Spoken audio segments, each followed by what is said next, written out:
ప్రభునామానికే అనంత మహిమ ఘనత ప్రభావం కలుగునుగాక. షాలేం స్వరంలో ప్రతి సోమవారం రోజు యేసు ప్రభు వారు చెప్పినటువంటి ఉపమానాల మీద మనం పోతూ ఉన్నాం. వారం వారం కూడా అటు ఉపమానాలు మనం వింటూ ఉన్నాం. ఈరోజు మనం ధ్యాన శీర్షికలో ముత్యం అనే ఉపమానాన్ని గురించి మనం వినబోతున్నాం. ఏంటండి ముత్యము? మన భాష చెప్పంటే ముత్యాలు. ఏమండి పేరు కూడా ఉంది. ఏం పేరు? ముత్యాలు. అయితే బైబిల్ గ్రంథంలో దానికి రాయబడిన కారణం ఏమిటి, ఎందుకు అలా పోల్చబడింది, ఆ ముత్యం యొక్క క్యారెక్టర్ ఏంటి, ఆ ముత్యాన్ని ఎవరు చూపిస్తుంది, ఆ ముత్యంలో జరిగిన లక్షణాలు ఏంటి అనేది దేవుని వాక్యం నుంచి మనం ధ్యానం చేద్దాం. రండి, పరిశుద్ధ బైబిల్ గ్రంథంలోంచి మత్తయి సువార్త 13వ అధ్యాయం 45, 46 వచనాలు, 2 వచనాలు ఈ ముత్యమును గుర్చేటువంటి ప్రస్తావన అని చూద్దాం. మత్తయి సువార్త 13వ అధ్యాయం 45, 46. మరియు పరలోక రాజ్యం మంచి ముత్యములు కనుగొనిన వెదకుచున్న వర్తకుని పోలి ఉన్నది. అతడు అమూల్యమైన ఒక ముత్యమును కనుగొని పోయి తనకు కలిగినదంతా అమ్మి దాన్ని కొనును. ప్రభు తన మాటలు మన వెనుకడిలో ఆశీర్వదించునుగాక. ఆమేన్. మంచిది. పరిశుద్ధ బైబిల్ గ్రంథంలో మనం చదువుకున్నటువంటి వార శీర్షికలో ఉపమానాల్లో ముత్యము అనే మాట మనం ఇక్కడ చదువుతున్నాం. మొదటిలో విత్తువారి ఉపమానాన్ని గురించి విన్నాం, అది మొదటిది. ఆ తర్వాత 2వ ఉపమానం గురించి మనం చూస్తే గోధుమల గురించి విన్నాం. ఆ తర్వాత 3వది చూసినప్పుడు మనము ఆవగింజను గురించి విన్నాం. 4వది పులిసిన పిండిని గురించి విన్నాం. 5వది దాచబడిన ధనమును గురించి విన్నాం. 6వది ఇప్పుడు చెప్పాలి ముత్యమును గూర్చినటువంటి వివరాన్ని చూస్తూ ఉన్నాం. ఇంకా కింద వచ్చలో చూస్తే పరలోక రాజ్యము సముద్రం వేయబడిన అనావిధమైన చేపలను పట్టి ఉన్నది. ఈ 13వ అధ్యాయంలో 7 ఉదాహరణలు, ఉపమానాలు, ఎగ్జాంపుల్స్ ప్రభు చెప్పాడు. ప్రతి ఎగ్జాంపుల్లో మనమే కనిపిస్తాం. ప్రతి ఎగ్జాంపుల్ మన కొరకే రాయించాడు. ప్రతి ఎగ్జాంపుల్లో, ప్రతి ఉదాహరణలో, ప్రతి ఉపమానంలో ఒక మానవునికి సాదృశ్యంగా రాసి ఆ మానవుడు పరలోక రాజ్యం చేరాలన్నాడు. అంటే దేవుని యొక్క తపన, దేవుని యొక్క ఆలాపన, దేవుని యొక్క ఆక్రందన, దేవుని యొక్క అభిలాష ఏంటో తెలుసా? మనము దేవుని రాజ్యములో ఉండాలి. ఏమిటి? దేవుని తన కుమారుడు తనకంటే ఎత్తైన స్థాయిలో ఏ తండ్రి కోరుకోవాలనుకుంటాడో అదే విధంగా చేయండి. అవును, ఉన్నతమైన స్థానం అంటే సుఖభోగాలతో కాదు, శ్రమ, ఒత్తిడి అన్నీ నేర్చుకోవాలి. ఆ రోజుల్లో మరి యుద్ధాలు చేయాలంటే విలువిద్య అవసరం, ఖడ్గము అవసరం, వ్యాయామాలు అవసరం. అన్నీ నేర్చుకుంటేనే యుద్ధానికి సిద్ధమైనటువంటి రాజకుమారుడు అవుతాడు. ఏ యుద్ధం నేర్చుకోకుండా ఆయన రాజుగా ఆ పట్టాభిషేకం చేయాలంటే కూడా కుదరదు. సకల విద్యలో ఆరితేరిన వాడే ఉండాలి. అయితే ఇప్పుడు మనం చదువుకున్నటువంటి ఈ లేఖన భాగాన్ని గమనించగా 6వ ఉపమానాన్ని గురించి మనం వినబోతూ ఉన్నాం. ఆ 6వ ఉపమానం ఏంటంటే మంచి ముత్యము చూస్తున్నాం. 45 వచనం చదువుతున్నాను. మరియు పరలోక రాజ్యము మంచి ముత్యమును కొని వెదకి వచ్చిన వర్తకుని పోలి ఉన్నది అని చూస్తున్నాం. ఇప్పుడు దీని గురించి నేను ఈ చరిత్ర స్టార్ట్ చేయకముందు అసలు ఈ ముత్యం ఎక్కడ ఏర్పడుతుందో, ఎలా వస్తుందో మనం తెలుసుకోవాలి. బైబిల్లో 11 పర్యాయాలు ముత్యము అనే మాటను దేవుడు రాయించాడు. 11 సార్లు పాత నిబంధన గ్రంథంలో, కొత్త నిబంధన గ్రంథంలో. మరి దానికి ఏమున్నట్టు? ఒక్కసారి కంటే 2వసారి మరలా రాస్తున్నట్టే దానికి ఇంకా ప్రాముఖ్యత ఉన్నట్టు. ఇంకా రాసండి, ఇంకా ప్రాముఖ్యత, ఇంకా రాసండి, ఇంకా ప్రాముఖ్యత. అంటే ప్రతి వాక్యము చాలా ప్రాముఖ్యత కలిగిందని మనం నమ్మాలి. ఈ ముత్యాన్ని గురించి మనం చదువుతున్నప్పుడు చరిత్రలో మనం ఆలోచన చేస్తే సముద్ర తీరాలలో ఎక్కడ ఉంటుంది? సముద్ర తీరాలు మన ఇంటికి దగ్గర ఉండేది కదా ముత్యం. ఏమంటే ముత్యం అంతా సముద్ర తీరాలు ఉంటుంది. ఆ సముద్ర తీరాలలో 40 అడుగుల నుంచి దాదాపు 125 కిలోమీటర్ దూరం వరకు కూడా అంత లోపల దిగువన ఈ యొక్క ముత్యము ఆల్చిప్పలో ఉంటుంది. ఎట్టుంటుందంటే అది నోరు తెరవబడినట్టుగా ఉంటుంది, ఒక చెప్పలాగా ఉంటుంది, 2గా తెరిచి ఉంటుంది అన్నమాట. అది ఆ తర్వాత మీరు స్క్రీన్లో కూడా చూడొచ్చు. తర్వాత యూట్యూబ్లో మీరు చూడండి, అది ఎలా ఉంటుందో మీకు స్క్రీన్లో కనిపిస్తుంది. అది అటువంటి ప్రదేశంలో అది ఉంటుంది. ఆ తర్వాత దాని తయారీ, దాని ప్రక్రియ మనుషులు చేస్తే వచ్చే ముత్యాలు కాదు. ఇది సృష్టిలో దేవుని చేత అది తయారు చేయబడినటువంటి యొక్క ముత్యం. అది ప్రతి దానికి ఆకారం ఇచ్చాడు, ప్రతిదానికి జీవం ఇచ్చాడు. జీవములోంచి ఉట్టిపడిందే ముత్యం. ముత్యములోకి జీవం వచ్చింది. ఇది ఎట్లా వచ్చిందో తర్వాత సంగతులు మనం ముందు ధ్యానంలో నేను చెప్తాను. ఎప్పుడైతే ఈ ఆల్చెప్పులో ఉంటుందో ముత్యం ఎలా తయారవుతుందంటే తెరవబడింటి ఎదురు చూస్తూ ఉంటుంది. అనుకోకుండా ఒక ఇసుక రేణువు ఈ ఆల్చెప్పులోకి వెళ్ళినప్పుడు అది ఆటోమేటిక్గా దాని చుట్టూ అంతా కూడా ఆ మట్టి లేక ఆ ఇసుక రేణువు ఆ చెప్పులో ఉన్నట్టుగా ద్రవాలన్నిటినీ కరిగినప్పుడు అది ఏమవుతుంది, అది ముత్యంగా తయారవడానికి ఒక ప్రక్రియగా ఏర్పడుతుందన్నమాట. ఒక ప్రక్రియగా అది ఏర్పడుతూ దాదాపు 6 నెలల నుంచి 7 సంవత్సరాలు పడుతుంది ఒక అమూల్యమైనటువంటి ముత్యము తయారవ్వాలంటే. ఎన్ని సంవత్సరాలు? 7 సంవత్సరాలు పెట్టితే అది పరిపూర్ణత. 6 సంవత్సరాలు రాయవచ్చు కదా, దాని క్వాలిటీ 7 సంవత్సరాలు, 7 పరిపూర్ణతను చూపిస్తుంది. కాబట్టి అమూల్యమైనటువంటిదిగా అందులోకి వస్తుంది అన్నమాట. ఎప్పుడైతే ఇది జీవములోనికి వెళ్ళి తన యొక్క ద్రవాల ద్వారా ఉత్పత్తి అయి అమూల్యమైనటువంటి ముత్యముగా అది తయారవుతుంది. అయితే ఎవరో ఒక వర్తకుడు వెళ్ళి దాన్ని పట్టాడు అనుకో, దాన్ని తీసాడనుకో, దాన్ని చీల్చినప్పుడు అందులోంచి ఏమొస్తుంది? ముత్యం. ఈరోజు ముత్యానికి ఎంత విలువ అండి? బైబిల్ గ్రంథంలో శ్రీరాముడు ఏమన్నాడు? దేంతో పోల్చాడు? ఏమి రాయబడే బైబిల్లో? గుణవతైన భార్య దొరుకుటరుదు, అట్టిది ముత్యము కంటే, చెప్పాలి మీరు ముగించాలి, అమూల్యమైనది అన్నాడు. ముత్యము కంటే, దీనికంటే స్త్రీకి ఎంత వాల్యూ దేవుడు సంఘంలోనికి ఇచ్చాడో మీరు అర్థం చేసుకోవాలి. అంటే ముత్యము కంటే విలువైనది స్త్రీని సంఘానికి పోల్చి రాశాడు. ఇప్పుడు ఇందులో నేను చెప్తాను, ముత్యం ఎవరంటే ఆ ద్రవాల్లో ఏర్పడినటువంటి ఆ ముత్యము నీవు నేనే. ఆ చెప్ప ఏదంటే సంఘం. అందరూ రాసుకోవాలి దాని అర్థం, దాని భావం. ఆ తర్వాత సముద్రం అంటే ఈ లోకం. సముద్రం అనే లోకంలో సంఘం ఉంది.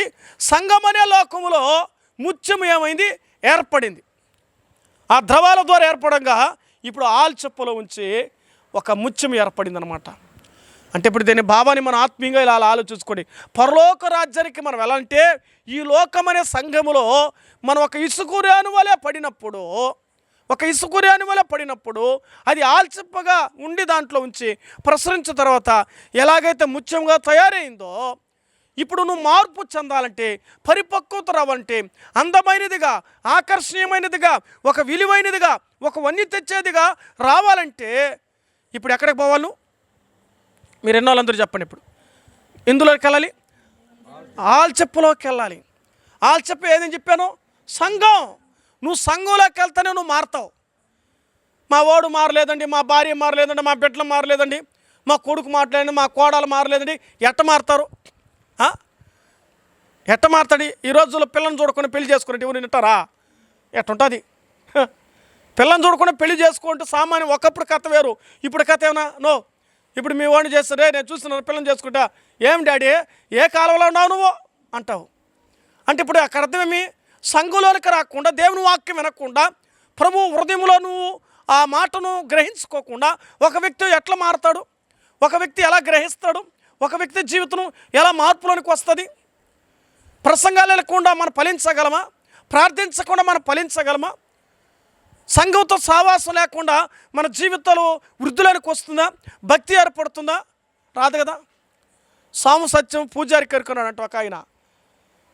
భగవంతుని గురించి భక్తుడికి అర్థమవుతుంది. అలాగైతే దైవశక్తితో నువ్వు నింపబడంటే సంఘములో నువ్వేమవ్వాలి? ఆ ద్రవాల వలె ప్రసరించబడినప్పుడు నువ్వు అసలు ఆ ముత్యం పట్టి చూడండి, ఎంత షైనింగ్గా, అసలు ఎంత నున్నగా ఉంటుందో, ఎంత గుండ్రంగా ఉంటుంది చూడండి, వృత్తాకారంలో ఉంటుంది. సున్నా ఎట్టుంటుందని కరెక్ట్గా పెడితే అంత గుండ్రంగా ఉంటుంది. ఆ ముత్యాన్ని చూస్తే ఎవరైనా ఆకర్షిస్తారు. ముత్యంకి ఉన్న విలువ చూస్తున్నాం. భారతదేశంలో వర్తక వ్యాపారంలో హైదరాబాదు ఒక ముత్యాలకు ఫేమస్ అట. హైదరాబాదులో ముత్యాల తయారీలో అదొక కేంద్రం అని మనం వినవచ్చు. అంటే ఇప్పుడు ఈ ముత్యాలు ఎక్కువగా దొరికే స్థలం ఏదంటే హైదరాబాద్. ఆ ముత్యానికి అంత విలువ, అంత వన్యం మనం చూస్తున్నాం. ఎందుకంటే అక్కడ ఒక కేంద్రంగా స్థాపించబడి ముత్యాలన్నీ కూడా తయారవుతున్నాయని. ఇప్పుడు కృత్రిమంగా తయారు చేయడం, మరి ప్రకృతిలోంచి రావడం వేరు. ఇక్కడ అర్థం చేసుకోవాలి, మనం కృత్రిమంగా తయారు చేయబడిన వారు కాదు, ప్రకృతిలో తయారు చేయబడిన వారు. ఒక ద్రవములో ఉంచి ముత్యం ఎలా తయారవుతుందో, ఆ ముత్యమే పరలోకానికి ఎలా అయితే చేరుతుందో, యేసు క్రీస్తు రక్తధారలో మనమేమయ్యాం, కడగబడ్డాం. తర్వాత మన జీవితంలో ఒక ముత్యం వలె తయారైనాం. ఈ ముత్యాన్ని గురించి మనం చదువుతున్నప్పుడు, ఈ ముత్యాన్ని గురించి మనం వింటున్నప్పుడు, ఈ ముత్యం నువ్వే అనుకోవాలి, నేను ఒక ముత్యం. ప్రతిదీ కూడా దేవుడు నిన్ను పోల్చి రాశాడు. నీకే పోలిక అన్నాడు. ప్రతి ప్రసంగంలో నువ్వు పోల్చుకోవాలి, నువ్వు సరి చేసుకోవాలి. ఇది నా కొరకే, దేవుడు నన్ను దర్శించడానికే నన్ను మాట్లాడాడు. ఈరోజు ప్రసంగంలో నేను ఆదరించబడ్డాను, ఈరోజు ప్రసంగంలో నేను దీవించబడ్డాను, ఈరోజు ప్రసంగంలో నేను సరిచేయబడ్డాను, ఈరోజు ప్రసంగంలో నేను హెచ్చరించబడ్డాను అని నీకు నీవే చెప్పుకోవాలి. ఆ ఇసుక ఆల్చెప్పులోకి వెళ్ళకపోతే ముత్యంగా తయారవ్వదు. సంఘంలోకి నువ్వు వెళ్ళకపోతే నువ్వు ముత్యంగా మారేవాడివి కాదు. కాబట్టి ఎక్కడికి వెళ్ళాలి? నువ్వు నీకు సంఘానికి వెళ్ళాలి. ఈరోజు చాలామంది సంఘాలకు వెళ్ళడం లేదు. నియమ కూడికలకు వెళ్ళరు, వార కూడికలకు వెళ్ళరు, సంఘ కూడికి వెళ్ళరు, ఆరాధన కూడికి వెళ్ళరు. ఆరాధన అంతా అయిపోయి, రొట్టె అంతా అయిపోయిన తర్వాత కూడా చివరిలో ప్రార్థనకు వచ్చి వెళ్ళిపోయి ఉంటారు చాలామంది. నువ్వు ఎట్ట తయారవుతావు? నువ్వు ఎట్ట గ్లో అవుతావు? ఏమండి, నిద్ర లేసినప్పుడు ముఖం కడుక్కోకపోతే ఎట్టుండడా? వాడు ముఖం వికారంగా ఉంటుంది, జొల్లు ఉంటుందో, ఇంకా ఎట్టుంటుంది అట్టుందో. అదే నీట్గా ముఖం వేసి ఇంకా దానికి చూడు, వన్య రంగులన్నీ పూస్తే ఏడలేని బ్యూటీ అంతా నీ ముఖం మీదనే కనిపిస్తుంది. అంటే అర్థమేమి? దేవుళ్ళలోనికి వెళ్ళినప్పుడు నువ్వు షైన్ అవుతావు, నీ రూపం మారుతుంది. ఇప్పుడు నువ్వు బాధతో వెళ్ళామనుకో, వాక్యం నీతో మాట్లాడుతుంది. నా కుమారుడా, నువ్వు భయపడవలసిన అక్కర్లేదు, నేను ఈ పక్షాన ఉన్నా ఆ వాక్యం నీకేమిస్తుంది? మనోధైర్యం ఇస్తుంది. డాక్టర్ ఏం కాదులే బొమ్మ, ధైర్యంగా ఉంది, బాగా అయిపోయింది అనుకో, అసలేమి లేదు. ఇటీవల పోయిన వారంలో పోయినాను, ఒక అనుమానంగా చెప్పాడు డాక్టరు. మళ్ళా రెండో వారం పోయినాను, క్లారిటీగా చెప్పాడు డాక్టర్. మొదటి వారంలో అనుమానం, రెండో వారంలో క్లారిటీ. ఇప్పుడు డాక్టర్ క్లారిటీ చెప్పే కొంత మన మనసు ఏమైంది? మొదటి వారం అనుమానం అయింది, రెండో వారం ఆనందమైంది. ఇంకేం బా, ఎంబీబీఎస్ డాక్టర్ ఎండి ఆ విషయం చెప్పాడు, ఇంకేం భయపడాల్సిన పని లేదు, బాగుంటే చాలా మందులు వాడితే. అంటే ఒక డాక్టర్ నీకు ఏమి ఇస్తాడంటే శారీరకమైన వైద్యంతో పాటు మానసిక ధైర్యాన్ని కూడా ఇస్తాడు. సంఘం కూడా అలాంటిదే, ఒక వైద్యశాల సంఘం. నీకు ఆ వైద్యశాలకి నువ్వు రావాలి, అర్థమవుతుందా? ఆ వైద్యశాలలో నీ జీవితాన్ని కాపాడుకోవాలి, నువ్వే ఆత్మీయంగా బలపరచుకోవాలి. నేనెవరు బలపరచరు. నిన్ను ప్రశ్నించేవారు ఉంటారు, నేను పడగొట్టేవారు ఉంటారు, నేను చెడగొట్టేవారు ఉంటారు, నేను విడగొట్టేవాడు ఉంటాడు. అర్థమవుతుందా? ఎదగనీయకుండా ఉండేవారు ఉంటారు, పోనీయకుండా చేసేవారు ఉంటారు, ఆటంకపరిచేవారు ఉంటారు, అభ్యంతరపరిచేవారు ఉంటారు, అవమానించేవారు ఉంటారు. వీటన్నిటిలో ఉంచి నువ్వు తెంచుకొని నువ్వేమవ్వాలి? దేవుని మందిరానికి వెళ్ళాలి. ఒక ఇసుక రేణు ఆల్చెప్పులోనికి ఎలాగైతే ప్రవేశించడానికి అది ప్రయత్నం చేసిందో, సంఘములోనికి వెళ్ళడానికి నువ్వేం చేయాలి? అయ్యో ఆడబోయేది రాత్రి కదా, అయ్యో ఆడబోయేది మధ్యాహ్నం కదా, ఈరోజు ఆదివారం కదా, ఈరోజు రెస్ట్ ఎత్తుకోవాలి కదా, ఈరోజు ఇలా కాదు. ఇటు ఆలోచన నువ్వు దూరం చేసుకోవాలి. నువ్వు గ్లో అవ్వాలంటే, నువ్వు ఎదగాలంటే, నువ్వు వృద్ధి చెందాలంటే, నువ్వు ఆశీర్వదించబడాలంటే, ఏం సార్ ఇట్లా మాట్లాడుతున్నారు నన్ను టీచర్, ఏం సార్ అనర్గళంగా ఇలా మాట్లాడుతున్నారు, అసలు యాడ్ నుంచి వచ్చిందన్నాను. అప్పుడు నేను అన్నాను, మీరు కూడా ఎందుకు నేర్చుకోకూడదు? ఇప్పుడు అవకాశం వస్తే మరి మీరు కూడా రావచ్చు కదా, మీరు కూడా వినొచ్చు కదా. దేవుని మందిరానికి వెళ్తే ఎటువంటి జీవితమైనా మారిపోతుంది. ఈ స్థాయికి రావడానికి నేను చదివిన చదువు కాదు, కానీ దేవుడు నాకు నేర్పించిన పాఠాలు. అర్థమైందా? దేవుని సన్నిధిలో మనకు జ్ఞానం, దేవుని సన్నిధిలో మనకు తెలివి, దేవుని సన్నిధిలో అమూల్యమైనటువంటి ఆ యొక్క జ్ఞానం దేవుడు మనకిస్తాడు. పోకుంటే ఎట్ట వస్తుంది చదువు? కాలేజీ పోకుండా వస్తుందా చదువు?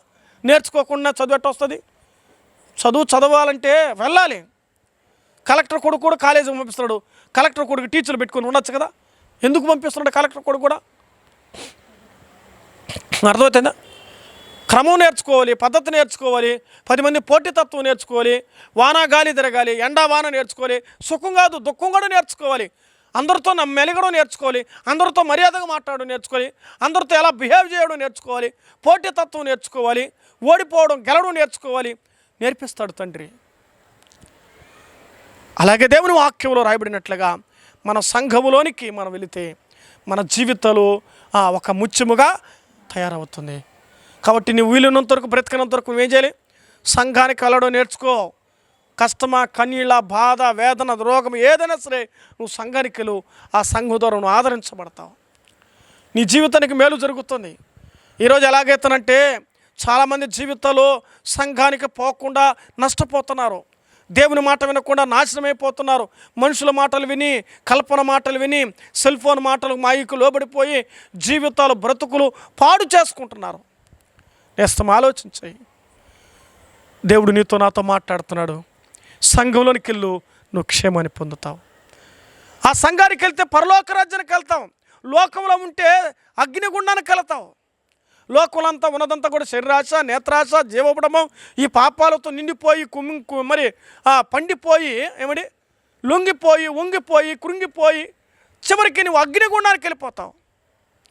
లోకంలో ఉంటే అది, దేవుల్లో ఉంటే ఏమవుతావు? దేవుళ్ళు ఉంటే పుష్పిస్తావు, ఫలిస్తావు, నువ్వు వృద్ధి చెందుతావు, నువ్వు ఆశీర్వదించబడతావు, ఆనందం పొందుతావు, ఆరోగ్యం పొందుతావు, ఆయుష్కాలం పొందుతావు, ఆత్మీయుడిగా బ్రతుకుతావు. ఇవన్నీ కూడా సంఘంలోకి వచ్చేటివి. కాబట్టి ఈ రాత్రి వేళ దేవుని వాక్యం వింటున్న శ్రోతలారా, ఈ వాక్యానికి మనం లోపడదాం. దేవుని మాటకు లోపడదాం. ఎంత లేట్ అయినా, ఎంత సమయమైనా ప్రభుతో గడపడానికి ప్రయత్నం చేద్దాం. దేవుని వాక్యములో రాయబడిన నవరత్నముల్లో ఒక రత్నం అమూల్యమైనది, ఒక ముత్యంగా మనం చూస్తూ ఉన్నాం. ఈ ముత్యాన్ని గురించి దేవుని వాక్యం ఏ రాయబడుతుందో మనం చదువుదాం రండి. అధ్యాయంలో మనం గమనిస్తే 13వ అధ్యాయము మత్తయి సువార్త 45వ వచనం చదువుకుందాం.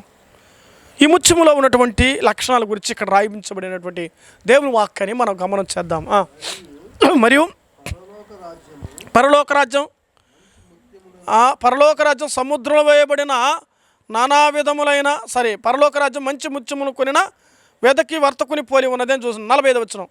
మంచి ముత్యమును కొని వెదకుచున్న వర్తకుని పోలి ఉన్నది. ఇప్పుడు పరలోక రాజ్యం మనకు అర్థమైంది. పరలోక రాజ్యం ఎక్కడ ఉంది? మనకు కనిపిస్తుంది పరలోక రాజ్యం. చాలామంది నేను పరలోకానికి వెళ్ళి వచ్చానంటారు. పరలోకానికి వెళ్తే మళ్ళీ వచ్చేవాళ్ళు ఎవరు లేరు. పరలోకానికి వెళ్ళి వచ్చినట్టు ఇప్పుడు ఈ మాట నిజమా అబద్ధమా? నేను పరలోకం చూసేసినాను, నేను పరలోకం అనుభవించి మళ్ళీ దిగి వచ్చినాను, ఇవన్నీ కుదరదు. ఒక్కసారి ఎక్కితే యేసుప్రభు వెళ్ళాడు, ఒకసారి అక్కడి నుంచి వచ్చాడు, మళ్ళీ వెళ్ళాడు, మళ్ళీ ఎప్పుడు వస్తాడు? ఆయన ఒక్కడే రాగలడు, ఆయన ఒక్కడే పోగలడు, ఆయన ఒక్కడికే అధికారం. ఈరోజు చాలామంది అంటారు, కొంతమంది జీవితాలు నేను చూసానండి పరలోకానికి వెళ్ళి వచ్చేసినట్ట. అబద్ధాలు చెప్పకూడదు. పరలోకానికి వెళ్ళాలంటే ఎప్పుడు తెలుసా? ఈ లోకం ముగించబడి 7 ఏళ్ల శ్రమల కాలం తీరిన తర్వాత, మహిమ ధవల సింహాసనం అయిన తర్వాత, ఆ తర్వాత పరలోక రాజ్యం. వెంటనే రాదు పరలోక రాజ్యం.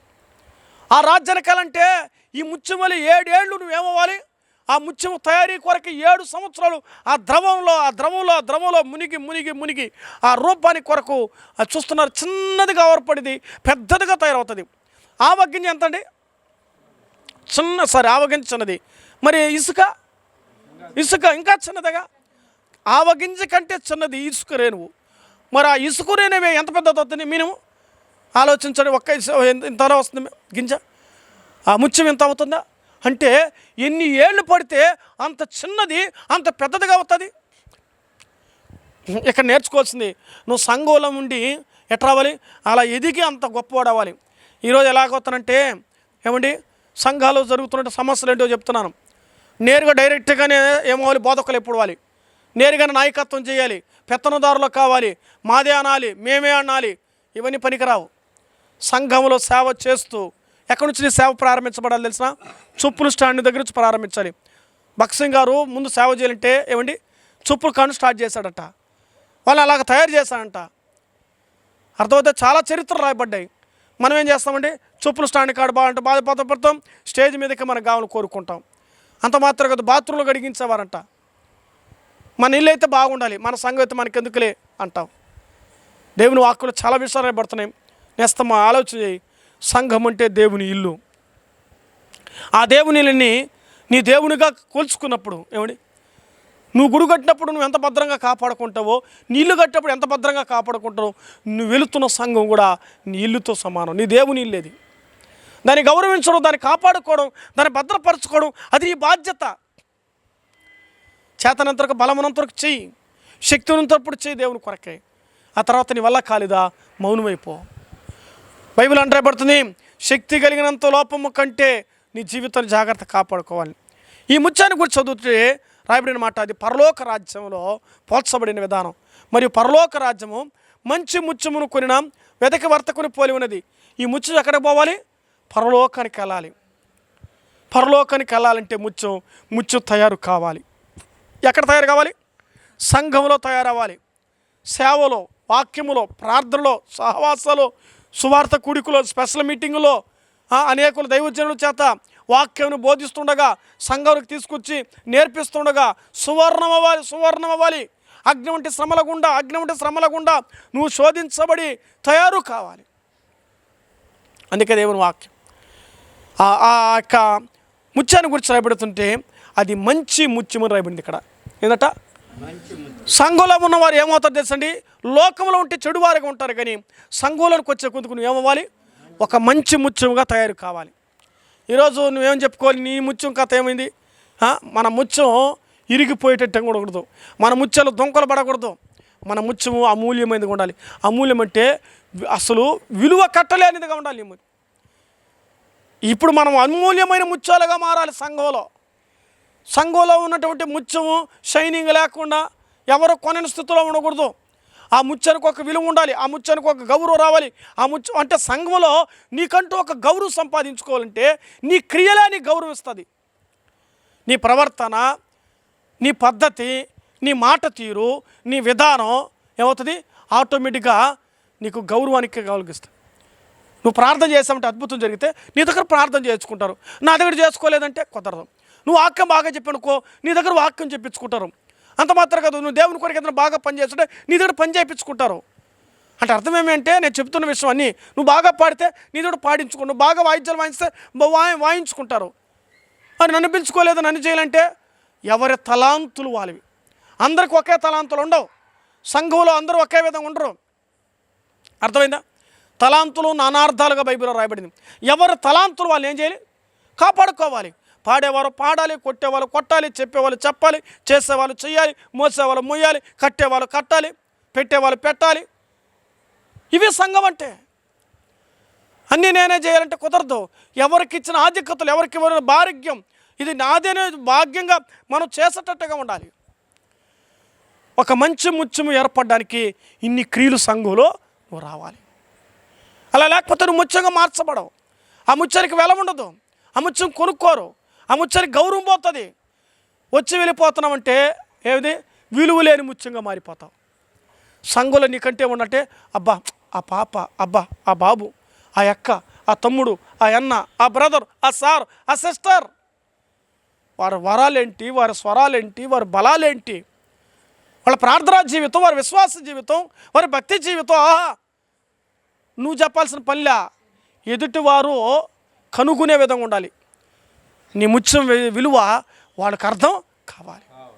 అలా విధంగా మనం అంతటికి మనమే సంఘములో షైన్ అవ్వాలి, నేర్చుకోవాలి. వాక్యమును హృదయం అనే పలకల మీద రాసుకోవాలి, ధ్యానించాలి. నేను ప్రశ్న అడిగాను, ఇప్పుడు ముగ్గురు అడుగుతారు మళ్ళా. ఏమండి? దేవుని వాక్యంలో మనం ఆలోచన చేసినటువంటి వాక్యంలో మంచి ముత్యాన్ని గురించి మనం చూస్తున్నాం. మంచి ముత్యం. ఆ తర్వాత గురించి కింద వస్తూ చూస్తే అదే లైన్లోనే, మరియు పరలోక రాజ్యం మంచి ముత్యమును కొనిన వెతకుచున్న వర్తకుని పోలి ఉన్నది. దేని వెతుకుతున్నాడు? ముత్యాన్ని వెతుకుతున్నాడు. ముత్యాలు ఏడంటాడు? దొరకవు. ముత్యం సముద్రంలో దొరుకుతుంది, ఆ చెప్పలో ఉంటుంది. ఆ చెప్పని ఏం చేస్తున్నాడంటే వెతుకుతూ ఉన్నాడు. ఆ చెప్పలో ఉన్న ముత్యం కొరకే వెతుకుతూ ఉన్నాడు. యేసు ప్రభువారు నేను వెతకి లోకానికి వచ్చాడు. మనం అన్ని సత్యాలు ఎరిగిన వారు. లోక 19:10 నశించిన నీ వెతక రక్షించుటకు మనుష్య కుమారుడు ఈ లోకానికి వచ్చాడు. నేను వెతకడానికి వచ్చాడు, నేను కనుగొనడానికి వచ్చాడు. నన్ను ఎవరు చూడలేదని, నన్ను ఎవరు పట్టించుకుని అనుకోవద్దు. నిన్ను వెతికేవాడు, నిన్ను చూసేవాడు ఒక ఆయన ఉన్నాడు. ఆయన పేరే ప్రభు అయినటువంటి యేసుక్రీస్తు. బైబిల్ గ్రంథంలో రాయబడుతున్న 139వ కీర్తన తీయొద్దండి. మనం అనేక సందర్భాలు చదువుతుంటాం. మన నడక, మన పడక ఆయన పరిశీలించి ఉన్నాడు. అయ్యా, ఆయాసకరమైన మార్గం ఆయనతో చూడము, నిత్యమైన మార్గంలో నన్ను నడిపించమ్మా. మనల్ని ఎవరు చూడకపోవచ్చమ్మా. నీ మాట, నీ తీరు, నీ ప్రవర్తన, నీ కళ్ళు, నీ హృదయం, నీ జీవితం దేవుడు చూస్తూ ఉంటాడు. తగిన ఫలితం ఇంకిస్తాడు. నేను చెప్పిన మాట కాదు. నీ జీవితం బాగుంటే నీ క్షేమం కలుగుతుంది. నీ జీవితంలో సరిగ్గా లేవా, సరైన జీవితం జీవించలేదంటే నీకు నీవే నష్టం తెచ్చుకుంటావు, నీకు నీవే బాధ తెచ్చుకుంటావు, నీకే దుఃఖం తెచ్చుకుంటావు. అందుకే వాక్యం నువ్వు ఎలా తయారవ్వాలి? కనుగొనే ముత్యం వలె నీ జీవితాన్ని మార్చుకోవడానికి ప్రయత్నం చేయాలి. ఇంకా మారలేదా? మారడానికి ప్రయత్నం చేయి. ఈరోజు మారడానికి చాలామంది ఇష్టపడరు. తర్వాత చూసుకుందాం కానీ ఇప్పుడేం భక్తి, ఇప్పుడే చర్చలు ఎందుకు కానీ, ఇప్పుడే ప్రార్థన ఎందుకు కానీ, సత్యపడేదో ఒకరోజు పోయి చూద్దాం కానీ. అట్లా కాదు. నీ జీవితంలో దేవుని సన్నిధికి ఒక ఇవ్వాలి. వెతుకుతున్నటువంటి వర్తకుడుగా చూస్తున్నాం. యేసు ప్రభువు నిన్ను వెతుకుతున్నాడమ్మా, నీ దగ్గరకు వస్తున్నాడు, నిన్ను చూస్తున్నాడు. నా కుమారుడా, నా కుమార్తె అని ప్రభు వెతుకుతూ ఉన్నాడు. యేసు ప్రభు వెతికితే ఆయన కంటికి నువ్వు కనపడ్డావా? కొంత మా అమ్మ కంటిలో కనపడ్డానరా ఈరోజు రే అయిపోయినాను అంటాడు. ఎవరా? ఫ్రెండ్స్ ఇద్దరు మాట్లాడుకున్నప్పుడు మా అమ్మ కంట్లో పడ్డాను, ఈరోజు కనిపెట్టేస్తారు మా మమ్మీ నాన్న. అమ్మా, నీ బిడ్డలు ఏం చేస్తారో తల్లిగా తండ్రిగా నువ్వు చూడాలి. నేను ఒక సన్నివేశాన్ని విన్నాను. కుమారుడు బెడ్రూమ్లో ఉంటే తల్లి సైలెంట్ కిటికీ తీసి వాడు సెల్లో ఏం చేస్తున్నాడో చూసిందంట. ఆ తర్వాత ఏం చేశాడు, ఇటీవల ఈ కరోనాలో కొంతమంది తల్లులు అలా వదిలేశారు వాళ్ళని. తర్వాత నేను ఒక సలహా ఇచ్చాను ఆ తల్లికి. ఆ తల్లి దాన్ని పాటిస్తుంది. పెద్ద టీవీ వాళ్ళ ఇంట్లో ఉన్నప్పుడు, అమ్మ కుమారులు కుమార్తె ఎందుకు లోపల దోస్తారు, టీవీ ఎట్టా ఉందా ఆన్లైన్ కదా, ఓపెన్గా కూర్చోబెట్టి మీరు వంట చేసుకుంటండి, టీవీ ముందు పెట్టండి, వాళ్ళు వింటారు మీరు వింటారు కదా. అప్పుడు వాడు ఏం చేయడు, సెల్ ఫోన్ ఏం అవసరం, కనెక్షన్ టీవీ కొట్టు ఉంది కదా ఇప్పుడు రిమోట్లా, సెల్ నుంచి డైరెక్ట్గా టీవీ కనెక్షన్ చేయొచ్చు బ్లూటూత్ ద్వారా. చక్కగా వాళ్ళు వింటారు, వాళ్ళు ఏం చెప్తారు మీకు అర్థమవుతుంది. అడగచ్చినప్పుడు అప్పటి నుంచి తల్లిదండ్రులు ఏం చేసి తెలిసినా ఆ పని చేశారు. అంతకుముందు వాడు వింటున్నాడో, వాడు నిద్రపోతున్నాడో, వాడు ఏం చూసుకుంటున్నాడో, వాడి మెసేజ్ లేదో ఎవడు తెలుసు. నీ బిడ్డలను సర్చ్ చేయాలి. నీ బిడ్డల భక్తిగా ఉన్నారా, ప్రార్థనలో ఉన్నారా, చక్కగా చదువుకుంటున్నారు లేదని కాలేజీలో విచారించాలి. ఏమ్మా నా మీద నీకు నమ్మకం లేదంటే, అవునరా నమ్మకం లేదురా. అప్పుడు నీకేమొస్తుంది, ఏమొస్తుందిరా? నెక్స్ట్ ఇంకేమొస్తుంది? వాడికి భయం వచ్చేది కాదు, ఇప్పుడుండే పిల్లకాయలకి కోపం వస్తుంది. అట్టే నా మీద మా అమ్మకు అనుమానం. ఎవడి కోసరం అనుమానం? అర్థమైందా? నువ్వు బాగుండాలి కోరుకునేది తల్లిదండ్రులు, అర్థమైందా? నువ్వు బాగుండాలి కోరుకునేది సంఘం. నిన్ను అడగకపోతే, నిన్ను దండించకపోతే ఇంకెవరిని అడగాలి? ఎవరిని అడగాలి? నీ క్షేమం కోరి, నీ సౌఖ్యం కోరి, అర్థమైందా? తల్లి 9 నెలలు నిన్ను మోసం ఏం చేసింది నా కానీ నిన్ను గుర్తుపెట్టుకో, తల్లి బాగాలేకపోతే చూసేవాళ్ళు లేరు. మాకే జరగలేదు, నిన్నే ఆడ చూసేదంట మనం. అర్థమైందా? అదే తల్లి ఆ రోజు నోరు కట్టుకోకుంటే నీ ఒళ్ళు కట్టి ఉండేది కాదు. ఈరోజు బాగా అర్థం చేసుకోవాలి. తల్లిదండ్రుల మాట విన్న వాళ్ళు బాగుపడతారు ఎప్పుడైనా. తండ్రి మాట, తల్లి మాట, బిడ్డలారా, యవనస్తులారా మీరందరూ జాగ్రత్తగా వినండి. ఇష్టానికి ఎదురు తిరగద్దు. ఎవరి కోసం అర్థం చేసుకో. అమ్మ చెప్పిందంటే సరే మమ్మీ, డాడీ చెప్పాడు సరే డాడీ అని చూడేమే, వాళ్ళు నీకేమవుతారు తెలుసా? నీకు ఫిదా అయిపోతారు, నీకు సరెండర్ అవుతారు. మా అమ్మ నా మాట వింటుంది. అర్థమైందా? తల్లి నీ మాట వినాలంటే నీ క్యారెక్టరే నీ తల్లి నీ మాట వింటుంది. ఆలోచన చేసుకోవాలి. వెతుకుతుంది తల్లి, తండ్రిని వెతకాలి. చాలామంది ఏం చేస్తారంటే పిల్లలకి ఫీజు గడి అయినవలే కాలేజీ పోతున్నారు, వదిలేస్తున్నారు ఇష్టానుసారిగా. వాళ్ళు ఎంత దుర్మార్గాలు జీవిస్తారు చాలామంది తెలియడం లేదు. క్రైస్తవ బిడ్డలు సంఘాలకు వెళ్ళడం లేదు, ఆరాధనకు ఉండరు, మీటింగ్లకు ఉండరు, కార్యక్రమాలకు ఉండరు, దేనికి ఉండడం లేదు. ఉద్యోగాలు చేస్తారు, మీటింగ్లు పోరు. ఏమంటే వాళ్ళు ఉద్యోగంలో బిజీగా ఉన్నారు, 24 గంటలు బిజీ. వాడు పాపంలో అనిపిస్తున్న సంగతి మాకు చూసి చెప్తున్నారు. సీక్రెట్గా వచ్చి, అయ్యా మా వాడు తాగుపోతాడయ్యా, మా వాడు వ్యభిచారైపోయాడయ్యా, ప్రార్థన చెయ్య చెప్పుకుంటూ సిగ్గుచ్చేటయ్యా. సంఘానికి రావడం లేదయ్యా. సంఘంలో ఉన్న పిల్లలేండి చదువుకున్నారు, కానీ వాళ్ళు ఏమి నేర్పలేకపోయినారు. సరైన విధానం పెంచాలి. నేను అంటాను, చదువు ఒక కన్ను అయితే భక్తి ఒక కన్నుగా బిడ్డలకు ఉండాలి. 2 సమపాలుగా నడిపించబడాలి. ఇట భక్తి, ఇట చదువు, రెండిటిలో వారు ఆశీర్వదించబడతారు.